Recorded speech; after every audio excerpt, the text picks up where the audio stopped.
శాంతి 10-2-2025 మధురమైన పిల్లలు, మీకు తండ్రి ద్వారా ఏ అద్వైత మతమైతే లభిస్తుందో ఆ మతంపై నడుస్తూ కలియుగీ మనుషులను సత్యుగీ దేవతలుగా తయారుచేసే శ్రేష్ఠ కర్తవ్యాన్ని చెయ్యాలి.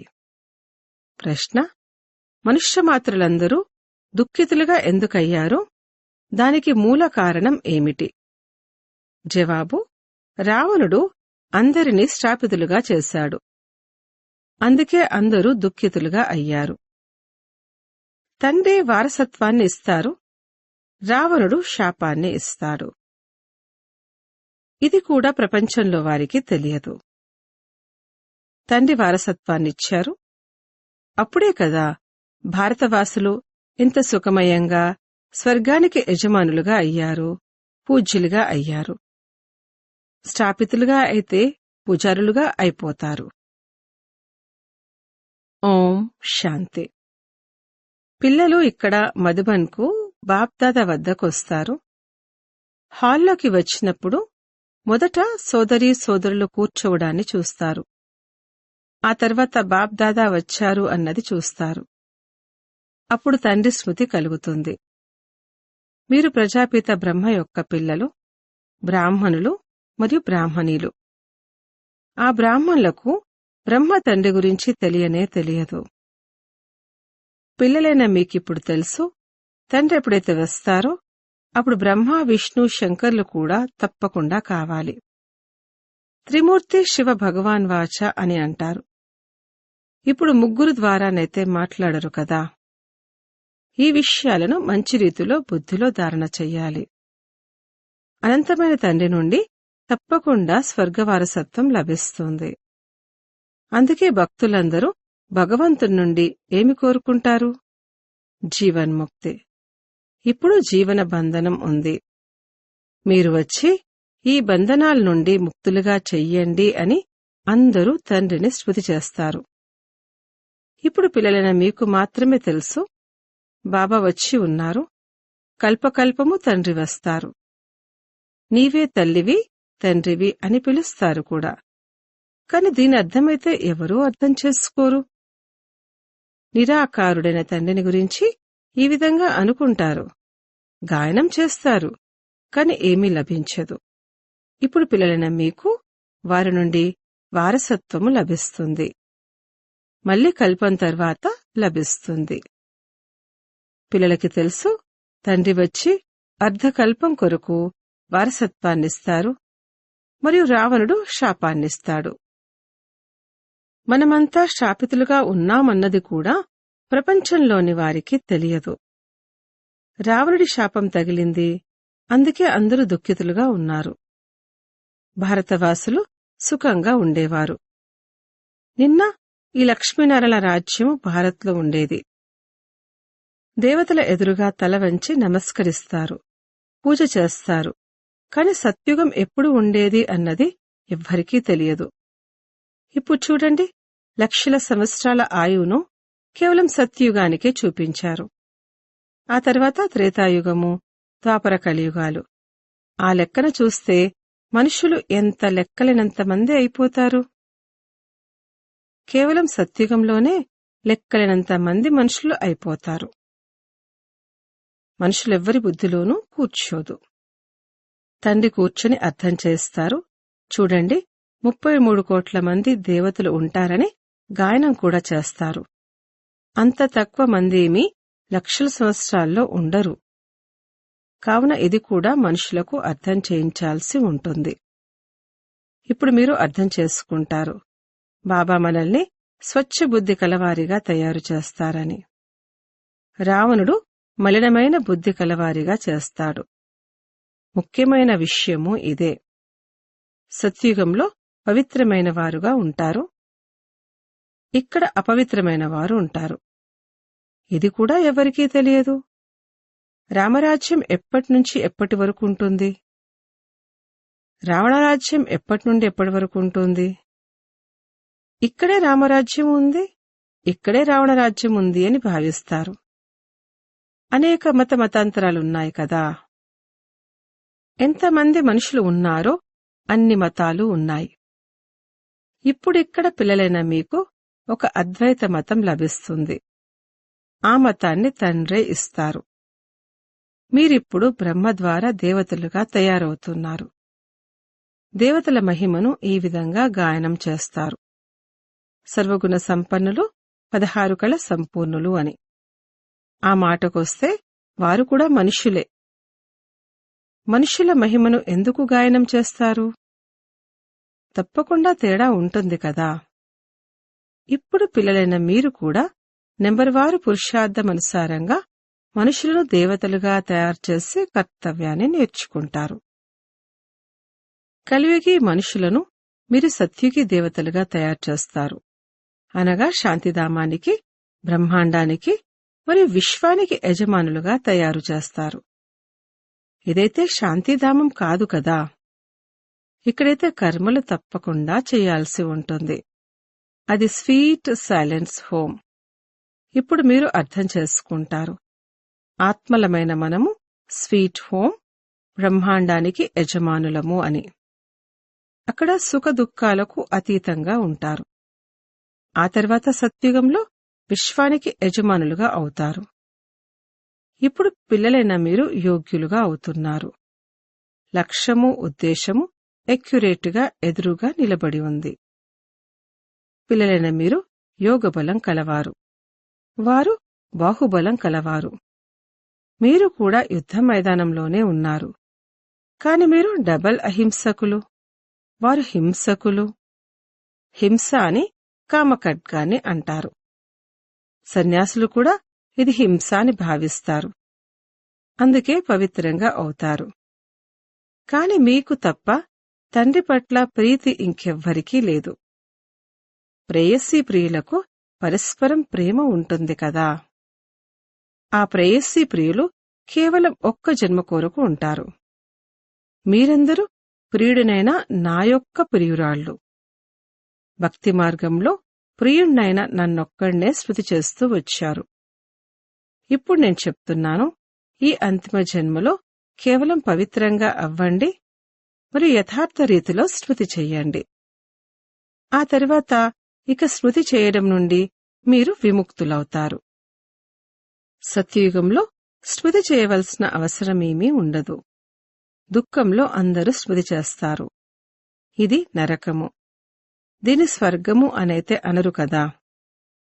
గొప్ప వ్యక్తులు ఎవరైతే ధనవంతులుగా ఉంటారో వారు ఏమని భావిస్తారంటే, మాకైతే ఇదే స్వర్గము, విమానాలు మొదలైన వైభవాలన్నీ ఉన్నాయని ఎంత అంధవిశ్వాసంలో ఉంటారు. నీవే తల్లివి, తండ్రివి అని గాయనం చేస్తారు కూడా. కాని ఏమీ అర్థం చేసుకోరు. ఏ సుఖపు ఖజానా లభించింది, ఇది ఎవ్వరికీ కూడా తెలియదు. మాట్లాడేదైతే ఆత్మ కదా. మాకు సుఖపు ఖజానా లభించనున్నది అని ఆత్మలైన మీరు భావిస్తారు. దాని పేరే స్వర్గము, సుఖధామము. స్వర్గము అందరికీ చాలా మధురంగా కూడా అనిపిస్తుంది. మీకిప్పుడు తెలుసు, స్వర్గంలో వజ్ర వైడూర్యాల మెహల్లు ఎన్ని ఉండేవి. భక్తి మార్గంలో కూడా ఎంత లెక్కలేనంత ధనం ఉండేది. దానితో సోమనాథ మందిరాన్ని నిర్మించారు. ఒక్కొక్క చిత్రము లక్షల విలువ చేసేవి. అవన్నీ ఎక్కడికి వెళ్లిపోయాయి? ఎంతగా దోచుకుని తీసుకువెళ్లారు. ముసల్మాన్లు వెళ్లి మసీదులు మొదలైన వాటిలో ఉపయోగించారు. అంతటి అపారమైన ధనం ఉండేది. ఇప్పుడు పిల్లలైన మీ బుద్ధిలో ఉంది, మేము తండ్రి ద్వారా మళ్లీ స్వర్గానికి యజమానులుగా అవుతాము. మా మెహల్లు బంగారంతో తయారు చేయబడి ఉంటాయి. ద్వారాలపై కూడా పొదగబడి ఉంటాయి. జైనుల మందిరాల్లో కూడా ఈ విధంగా తయారు చేయబడి ఉంటాయి. ఇప్పుడు వజ్రాలు మొదలైనవి లేవు కదా. అవి ఇంతకుముందు ఉండేవి. ఇప్పుడు మీకు తెలుసు, మనము తండ్రి నుండి స్వర్గవారసత్వాన్ని తీసుకుంటున్నాము. శివబాబా రావడం కూడా భారత్లోనే వస్తారు. భారత్కే శివ భగవాను నుండి స్వర్గవారసత్వం లభిస్తుంది. క్రైస్తుకు 3000 సంవత్సరాల క్రితం భారత స్వర్గంగా ఉండేది అని క్రిస్టియన్లు కూడా అంటారు. రాజ్యం ఎవరు చేసేవారు? ఇది ఎవరికీ తెలియదు. భారత్ చాలా పురాతనమైనదనైతే భావిస్తారు. అంటే ఇదే స్వర్గంగా ఉండేది కదా. తండ్రిని హెవెన్లీ గాడ్ ఫాదర్ అని కూడా అంటారు. అనగా స్వర్గాన్ని స్థాపన చేసే తండ్రి. తప్పకుండా తండ్రి వచ్చి ఉంటారు. అప్పుడే మీరు స్వర్గానికి యజమానులుగా అయి ఉంటారు. ప్రతి 5000 సంవత్సరాల తర్వాత మీరు స్వర్గానికి యజమానులుగా అవుతారు. మళ్ళీ అర్ధకల్పం తర్వాత రావణ రాజ్యం ప్రారంభమవుతుంది. చిత్రాలలో ఎంత స్పష్టంగా చూపించండంటే దానితో లక్షల సంవత్సరాల విషయం బుద్ధి నుండి తొలగిపోవాలి. లక్ష్మీనారాయణులు ఒకరే ఉండరు. వారికి వంశం కూడా ఉంటుంది కదా. ఆ తర్వాత వారి పిల్లలు రాజులుగా అవుతూ ఉండవచ్చు. రాజులుగానైతే ఎంతోమంది అవుతారు కదా. మొత్తం మాల అంతా తయారై ఉంది. మాలనే స్మరిస్తారు కదా. ఎవరైతే తండ్రికి సహాయకులుగా అయి తండ్రి సేవ చేస్తారో వారిదే మాల తయారవుతుంది. ఎవరైతే పూర్తి చక్రంలోకి వస్తారో పూజ్యులుగా పుజారులుగా అవుతారో వారిదే ఈ స్మృతి చిహ్నము. మీరు పూజ్యుల నుండి పుజారులుగా అయినట్లయితే మళ్లీ మీ మాలను కూర్చుని పూజిస్తారు. ముందుగా మాలపై చేతులు పెట్టి ఆ తర్వాత తల వంచి నమస్కరిస్తారు. ఆ తర్వాత మాలను తిప్పడం మొదలు పెడతారు. మీరు కూడా పూర్తి చక్రమంతా తిరుగుతారు. ఆ తరువాత శివబాబా నుండి వారసత్వాన్ని పొందుతారు. ఈ రహస్యం మీకు మాత్రమే తెలుసు. మనుషులు ఒక్కొక్కరు ఒక్కొక్కరి పేరున మాలను తిప్పుతారు. కాని అసలేమీ తెలియదు. ఇప్పుడు మీకు మాల గురించిన పూర్తి జ్ఞానం ఉంది. ఇంకెవ్వరికీ ఈ జ్ఞానం లేదు. వీరు ఎవరి మాలను తిప్పుతున్నారు అన్నది క్రిస్టియన్లు ఏమైనా అర్థం చేసుకుంటారా? ఎవరైతే తండ్రికి సహాయకులుగా ఈ సేవ చేస్తారో వారిదే ఈ మాల. ఈ సమయంలో అందరూ పతితులుగా ఉన్నారు. ఎవరైతే పావనంగా ఉండేవారో వారందరూ ఇక్కడికి వస్తూ వస్తూ ఇప్పుడు పతితులుగా అయిపోయారు. మళ్ళీ నెంబర్ వారుగా అందరూ వెళ్తారు. నెంబర్ వారుగా వస్తారు. నెంబర్ వారుగా వెళ్తారు. ఇవి ఎంతగా అర్థం చేసుకోవలసిన విషయాలు. ఇది వృక్షము. ఎన్ని కొమ్మలు, రెమ్మలు, మఠాలు, ఆశ్రమాలు ఉన్నాయి. ఇప్పుడు ఈ పూర్తి వృక్షమంతా సమాప్తమవనున్నది. మళ్ళీ మీ పునాది వేయడం జరుగుతుంది. మీరు ఈ వృక్షానికి పునాది. అందులో సూర్యవంశీయులు, చంద్రవంశీయులు ఇరువురు ఉన్నారు. సత్యత్రేతాయుగాల్లో ఎవరైతే రాజ్యం చేసేవారున్నారో వారి ధర్మం ఇప్పుడు లేనేలేదు. కేవలం చిత్రాలు ఉన్నాయి. ఎవరి చిత్రాలున్నాయో వారి జీవిత చరిత్రను కూడా తెలుసుకోవాలి కదా. ఫలానా వస్తువు లక్షల సంవత్సరాల పురాతనమైందని అంటారు. ఇప్పుడు వాస్తవానికి అత్యంత పురాతనమైనది ఆది సనాతన దేవీదేవతా ధర్మము. దానికన్నా పాతది ఇంకేదీ ఉండదు. మిగిలినవన్నీ 2500 సంవత్సరాల నాటి పురాతనమైన వస్తువులు. కింద నుండి తవ్వి వెలికి తీస్తారు కదా. భక్తి మార్గంలో ఎవరైతే పూజలు చేస్తారో వారు పురాతనమైన చిత్రాలను తీస్తారు. ఎందుకంటే భూకంపాలలో మందిరాలన్నీ కూలిపోతాయి. మళ్లీ కొత్తవి తయారవుతాయి. వజ్రాలు, బంగారము మొదలైన గనులు ఇప్పుడు ఏవైతే ఖాళీ అయిపోయాయో అవి మళ్లీ అక్కడ నిండుతాయి. ఈ విషయాలన్నీ ఇప్పుడు మీ బుద్ధిలో ఉన్నాయి కదా. తండ్రి ప్రపంచం యొక్క చరిత్ర, భౌగోళికం గురించి అర్థం చేయించారు. సత్యయుగంలో ఎంత తక్కువ మంది మనుషులు ఉంటారు. ఆ తర్వాత వృద్ధి చెందుతారు. ఆత్మలన్నీ పరంధామం నుండి వస్తూ ఉంటాయి. వస్తూ వస్తూ వృక్షం వృద్ధి చెందుతుంది. తర్వాత వృక్షం ఎప్పుడైతే శిథిలావస్థకు చేరుకుంటుందో అప్పుడు రాముడు వెళ్లిపోయారు, రావణుడు వెళ్లిపోయారు, వారి పరివారంలోని అందరూ కూడా వెళ్లిపోయారు అని అంటారు. అనేక ధర్మాలు ఉన్నాయి కదా. మన పరివారం ఎంత చిన్నది. ఇది కేవలం బ్రాహ్మణుల పరివారం. అక్కడ ఎన్ని అనేక ధర్మాలు ఉన్నాయి. జనాభా లెక్కను తెలియచేస్తారు కదా. వారంతా రావణ సంప్రదాయం కలవారు. వారంతా వెళ్ళిపోతారు. ఇక కొద్దిమంది మాత్రమే మిగులుతారు. రావణ సంప్రదాయం వారు మళ్లీ స్వర్గంలోకి రారు. అందరూ ముక్తిధామంలోనే ఉంటారు. ఇకపోతే మీలో ఎవరైతే చదువుకుంటారో వారు నెంబరువారుగా స్వర్గంలోకి వస్తారు. ఏ విధంగా అది నిరాకారి వృక్షము, మరి ఏ విధంగా ఇది మనుష్య సృష్టి వృక్షము అని ఇప్పుడు పిల్లలైన మీరు అర్థం చేసుకున్నారు. ఇది మీ బుద్ధిలో ఉంది. చదువు పట్ల శ్రద్ధ పెట్టకపోతే పరీక్షలో ఫెయిల్ అవుతారు. చదువుకుంటూ మరి చదివిస్తూ ఉన్నట్లయితే సంతోషంగా కూడా ఉంటుంది. ఒకవేళ వికారాల్లో పడిపోతే ఇక మిగిలినవన్నీ మర్చిపోతారు. ఆత్మ పవిత్రమైన బంగారంగా ఉన్నప్పుడు అందులో ధారణ బాగా జరుగుతుంది. బంగారు పాత్ర పవిత్రంగా బంగారంగా ఉంటుంది. ఒకవేళ ఎవరైనా పతితులుగా అయినట్లయితే వారు జ్ఞానాన్ని వినిపించలేరు. ఇప్పుడు మీరు ఎదురుగా కూర్చున్నారు. గాడ్ ఫాదర్ అయిన శివబాబా ఆత్మలైన మనల్ని చదివిస్తున్నారు అన్నది తెలుసు.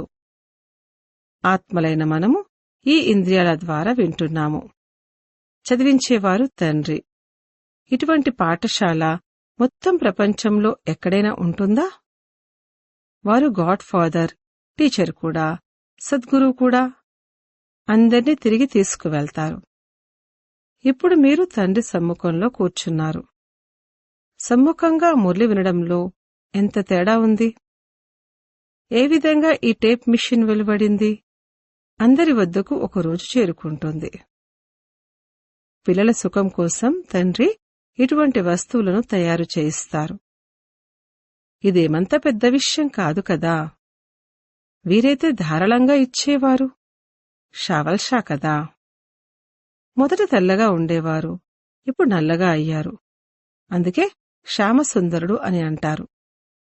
మీకు తెలుసు, మనం సుందరంగా ఉండేవారము, ఇప్పుడు శ్యామముగా అయ్యాము, మళ్లీ సుందరంగా అవుతాము అని. కేవలం ఒక్కరే ఎందుకు అవుతారు? ఒక్కర్నే పాము కాటేసిందా ఏమిటి? సర్పము అని మాయను అంటారు కదా. వికారాల్లోకి వెళ్లడంతో నల్లగా అవుతారు. అవి ఎంతగా అర్థం చేసుకోవాల్సిన విషయాలు. అనంతమైన తండ్రి అంటారు, గృహస్థ వ్యవహారంలో ఉంటూ ఈ అంతిమ జన్మలో ఫర్ మై సేక్ అనగా నా కోసము పవిత్రంగా అవ్వండి. పిల్లలను ఈ భిక్ష అడుగుతున్నారు.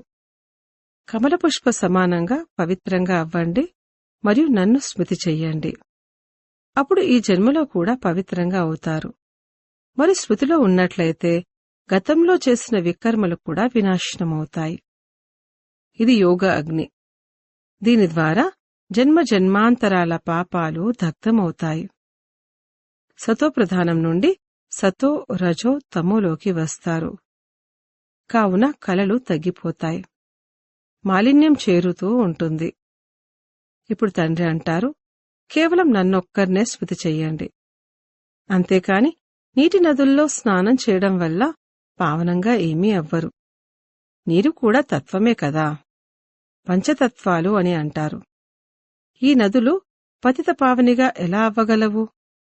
నదులైతే సాగరం నుండి వెలువడతాయి. మొదటైతే సాగరము పతిత పావనిగా అవ్వాలి కదా.